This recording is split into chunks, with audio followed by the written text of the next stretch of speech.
Aurora, Colorado. East Colfax Avenue was the best place to find a job. That was everyone told Sofia Roca. Never mind the open drug use, the sex workers or the groups of other migrant women marching the sidewalks soliciting work at a very same Mexican restaurants and bakeries. On East Colfax in Aurora, Colorado, Boston customers would speak Spanish and might be willing to hire someone like Roca, a 49 years old immigrant from Colombia, without legal authorization to work. That was the rationale to going back to Colfax each morning, fruitless as it was. Do you know how to cook Mexican food? Asked one woman. Look up from the lines she was quartering when Roca inquired about a kitchen position advertised on the door. Roca's accent was a given nod, non-Mexican. I can learn, Roca replied in Spanish. Responded the woman, we are not hiring. A record number of South Americans attempt to cross the U.S. southern border seeking better economic opportunities. Many are landing in communities that are unprepared for them and sometimes outright hostile. And many migrants are also being unprepared for the realities of their new home. Women are leaving Colombia and the greater extent in Venezuela to escape starvation and violence, to provide for the children, and to seek medical care.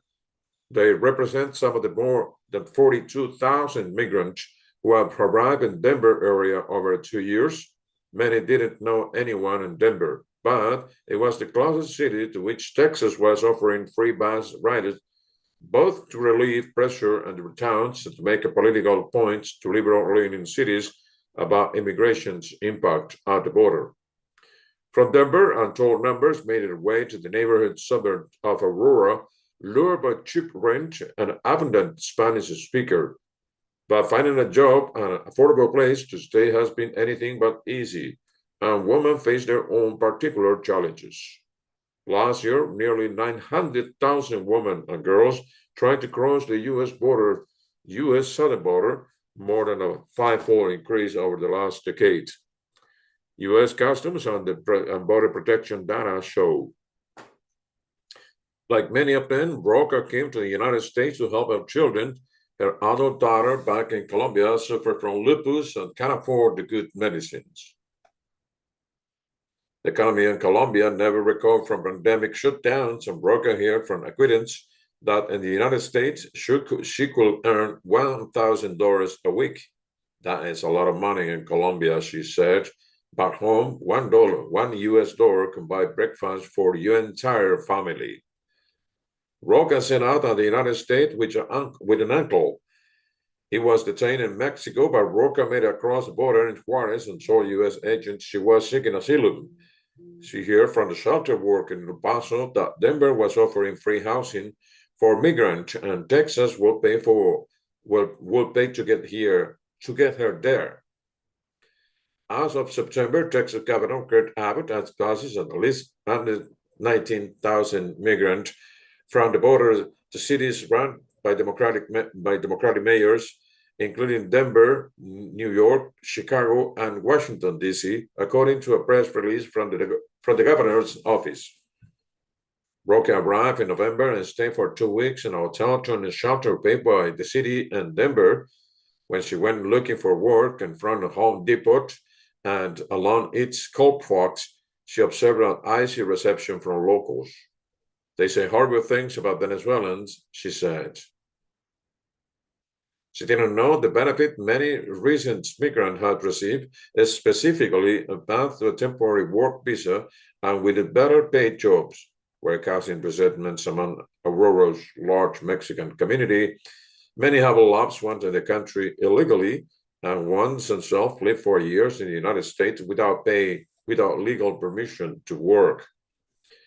As chaos and economic collapse drove more migrants to the border, President Joe Biden's administration created and expands legal pathway to enter the United States with the possibility of applying for work permit.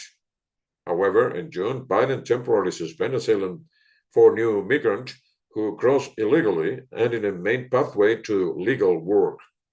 Roca never was eligible for work permit, but Mexican residents in Aurora still associate her with the many migrants who are. Resentment for newcomers was building in another corner of Aurora too. City Hall, Aurora official in February also warned other communities against housing migrants there, vowing not to spend city money to help them. This summer, Aurora's mayor repeated a landlord's claim that a notorious Venezuelan gang has taken over an apartment building, saying he will investigate how so many Venezuelans ended up living in Aurora. Even though police say gangs hasn't taken ever over the building, former President Donald Trump took up the claim, mentioning that in his campaign rallies. The mayor last month walked back some of his comments. Roca never made a deliberate decision to settle in Aurora. To her, it wasn't clear where Denver and Aurora began, and that Denver was more eager to help migrants coming to the area. So when her time is almost up in the Denver shelter, she does the only thing she knows to do. She headed to help East Coast in Aurora. She walked up and down the sidewalk, talking people that take over the bus shelter to shoot up drugs and smoke fentanyl, who sell apparently shoplifted toiletries on the sidewalks. She approached migrants holding cardboard signs and begging for money outside Walmart, asking if they know of work or a place to stay. A man standing in his truck parking outside Goodwill thrift store catch her attention. He is singing along to rap music in Spanish. He seems happy, she thinks. He seems like a good guy. He say he can help her and her cousin who arrived a few weeks earlier, but not in Colorado. She can come back to Kentucky with him and his family to hold her over in the short term. The man, El Cubano, she calls him, gives her $10 and invites her for ice cream. After more than a week and staying with their family in Kentucky and cooking and eating meals together, Roca learns El Cubano's wife working on negocio at the business. There's not much work in Kentucky, so she earned her money through sex work, she told Roca, while her kids played a few feet away. A few days later, while they are cooking dinner together at the couple's trailer, a Mexican man in his 30s pulls up outside a pickup truck. It seems a picture of Roca unlike her, and would pay $1,000 for 2 nights with Roca, the wife said. Roca will keep $600, the couple will get $400. Roca will have to pay him $6 for each ride to and from his house. Roca stopped chopping an onion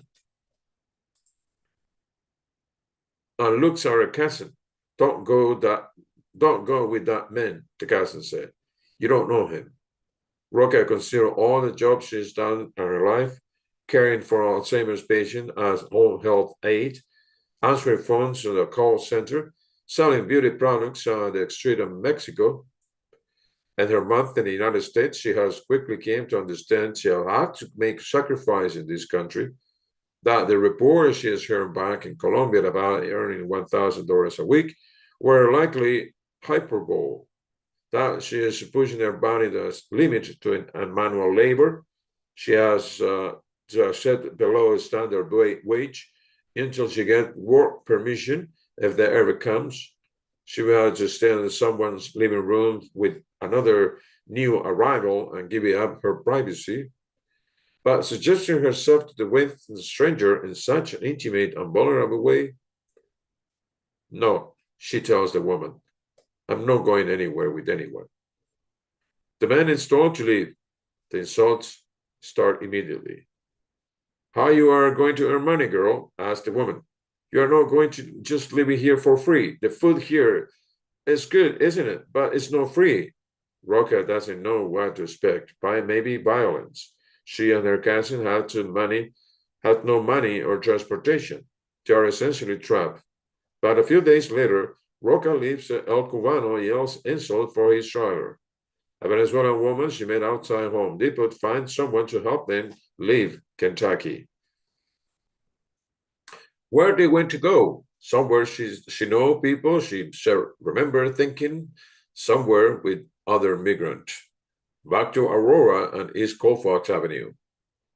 Back in Aurora, Roca reached out to a Venezuelan woman she'd met briefly begging for money outside the Walmart and Colfax. Soon she took a place in a woman's living room, sharing a queen-size blow-up mattress with the woman's teenage son. Roca found a job on the weekend helping a man set up and break down and install an outdoor flea market.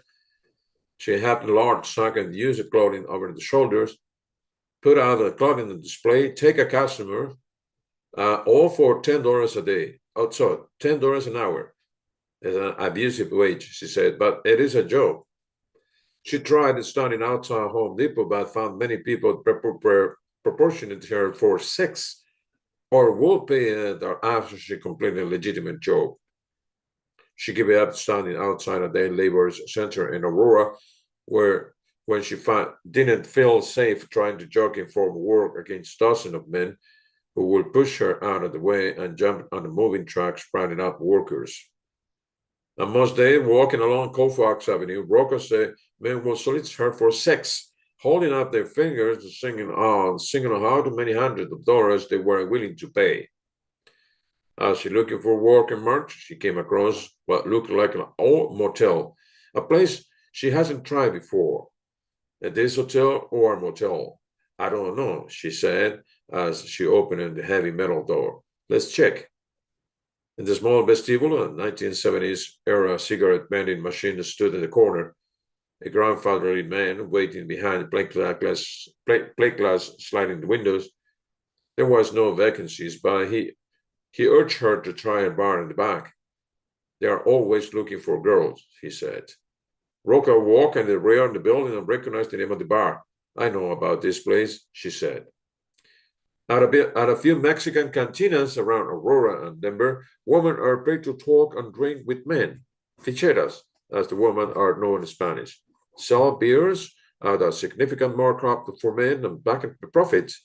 It can be a fast way to earn money, but also a route for sex trafficking or drug trade. Visit 3 establishments. You can see some ficheras wearing government-issued ankle bracelets with their sky-high heels. The bracelets were given to them by federal immigration officials to monitor their movements while they await immigration hearings. I don't think I have to do that yet, Roca said, but the street is only offered prostitution. Since returning to Aurora, Roca has discovered she has a few options to establish legal residence, working legally in the U.S. She told the U.S. Border Patrol officials she plans to plead for asylum and her deportation hearing next year, but she doubts they will grant it. Ironically, what happened to her in Kentucky could help her win a visa. The U.S. government issues special visas for victims of sex trafficking here, but Roca has never wanted to report to the Cuban couple, fearing they might come in after her. She has gotten in touch with Facebook with a high school friend from Colombia living for the last year in the northeastern United States. She has told me she can get me a job in a hotel and I can stay with her. She said, "What will you do if you were me?" she asked a reporter. "Will you go?" The idea of learning to move around a new American city excited Roca, but without more work, there wasn't much keeping her in Aurora. Her roommates were heading to eviction court next week. She didn't know where she could go if they lost the apartment. 2 days later, with about $80 in her pocket, Roca boarded a Greenheart bus paid by the city of Denver. She landed in a new town, one that hasn't received postloads of migrants from Texas, and reunited with her high school friend. The Associated Press has not identified her new location since Roca is afraid the Cuban couple might seek her out and she spoke about them in the media. Roca's friends followed through her promises, allowing her to live with her and connect her to a job cleaning hotel rooms. Roca has already changed jobs and has found one she likes better. She walks through the city with easy and anonymously. "It is a huge difference from my life in Denver," she said. "There was a chaos and no more has disrespected me. Has been a great refugee." She's not sure how long she will stay, but Sofia Roca will never leave in Aurora, Colorado again. The Associated Press education coverage received financial support from multiple private foundations. AP is solely responsible for all content.